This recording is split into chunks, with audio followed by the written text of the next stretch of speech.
Which of the following is true for the equation X square minus 4x plus square bracket में x plus 3 equal to x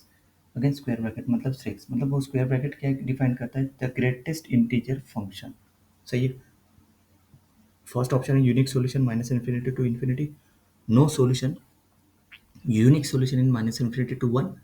exactly two solution in minus infinity to infinity. देखो अभी इसका solution check करते कैसे। देखो the given equation भी क्या दिया X square minus 4x plus square bracket में x plus 3x root X N equal to square bracket x, this is the greatest integer function रहता है ना वो, मतलब n ग्रेटर और n तो n प्लस वन, मतलब अगर n प्लस वन के आसपास लेस देन की वैल्यू है तो वो n हो जाएगा इन जनरल। तो देखो यहाँ पे जो by defining the greatest integer function n must be an integer and we have the evaluated this one. सही, substitute n into the equation, n करेंगे है ना, क्योंकि ये स्क्वायर ब्रैकेट में x equal to floor function x की value क्या लिया n, rearrange the term to form a quadratic equation in x इस टाइप ऐसे आना चाहिए। देखो X square minus 4x minus x N plus N plus 3 equal to 0, मतलब इसको ये आ गया simply. We can solve this quadratic equation in terms of x for n using the quadratic formula minus b, मतलब b a की value 1, b की value minus 4 plus n, c की value n plus 3। देखो इसमें put कर दिया पूरा, देखो x equal to this one, then x equal to this one, simplify कर दिया पूरा। पुट करने के बाद b की वैल्यू क्या पुट किया माइनस 4 प्लस एन, ए की वैल्यू 1 और सी की वैल्यू n प्लस 3। देखो सिंप्लीफाई करने के बाद क्या गया X equal to 4 plus N plus minus mod n plus 2/2। We have two possible expression for x, एक है X equal to 4 plus N plus mod n plus 2/2 और सब केस में 1 है 1.1, n प्लस 2 ग्रेटर और इक्वल टू 0 है ना, हर एक केस चेक करना पड़ेगा इसमें।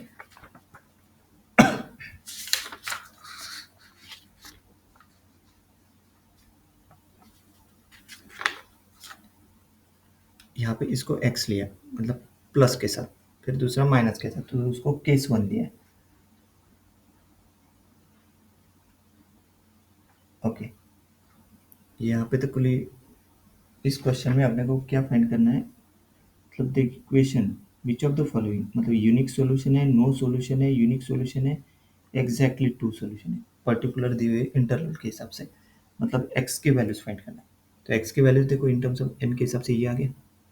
तो फर्स्ट केस में plus n plus mod n plus 2/2, देखो सब केस 1.1 n प्लस 2 ग्रेटर और इक्वल टू 0 लिया,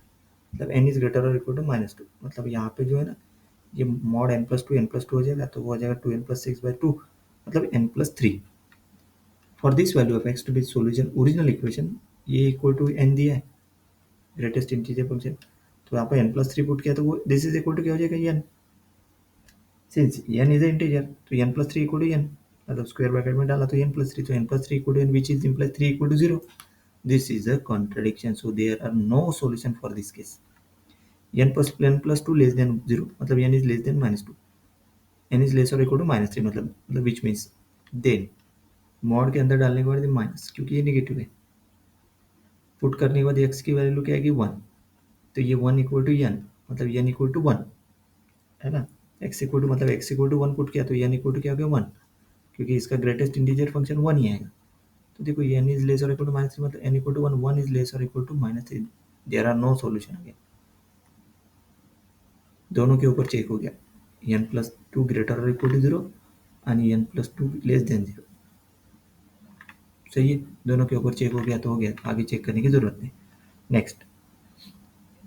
माइनस के साथ, पर नेक्स्ट n+2 ग्रेटर और इक्वल टू 0, x क्या था 1 आता, वैसे ही दो कंडीशन, तो ये पुट करने के बाद n इक्वल टू 1, तो ये n ग्रेटर और equal to -1, this is true, मतलब x equal to 1 is the potential solution, मतलब वो सेकंड केस के लिए।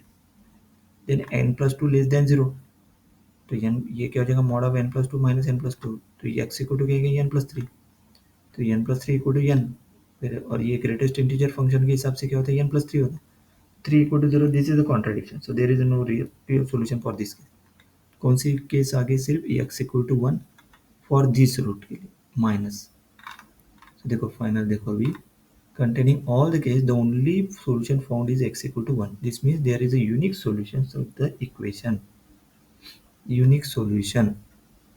मतलब यूनिक सॉल्यूशन का ऑप्शन क्या, option number unique solution in the interval,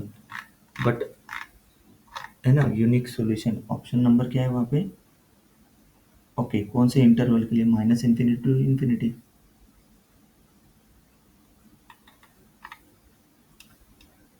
है ना, माइनस इन्फिनिटी टू इन्फिनिटी, और दूसरा माइनस इन्फिनिटी टू वन। तो अपना माइनस इन्फिनिटी टू इन्फिनिटी है ना,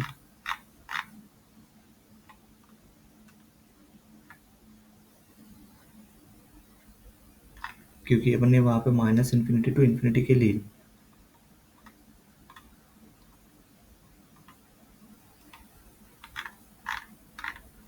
देखो आगे एक्सप्लेनेशन दिया ही होगा उसका। देखो अल्टरनेटिव मेथड दिया है लगता है, अल्टरनेटिव मेथड भी पढ़ लेते, जैसे X equal to N plus के लिए, एन प्लस के, दिस इज इंटीजर, तो एक्स की जगह एन प्लस के पुट कर दिया पूरा, उसको सिंप्लीफाई कर दिया, सिंप्लीफाई करने के बाद subtract N square from both side and rearrange the term कर दिया फिर से, तो इक्वेशन क्या निकल गया ये आ गया, K square minus four K plus three plus N K minus three equal to zero, factor quadratic इनके, तो ये K minus three K minus one plus N equal to zero, so K minus three equal to zero, K minus one equal plus N equal to zero, K minus three equal to zero लिया तो के equal to क्या आ गया three, तो does not satisfied क्योंकि के are less than one, है ना, we know that k varying from zero to one, है ना, यहाँ पे देखो जीरो टू वन।